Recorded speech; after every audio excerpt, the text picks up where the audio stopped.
Hello, people, and once again, I'm shooting from a new location. And today, the movie review that I'm going to be speaking about is this Telugu film called Pelli Chooplu.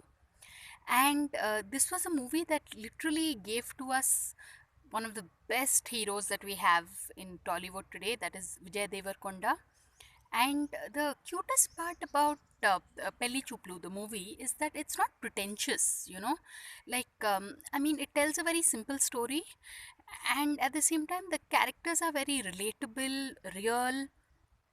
So, as always, like this movie, I would give it a 4-star rating.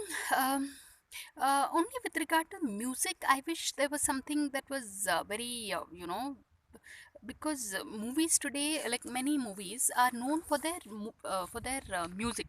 So that was the only thing that yeah, they could have worked on. But otherwise, on the whole, it was a very cute story. So thanks for watching, people, and please subscribe.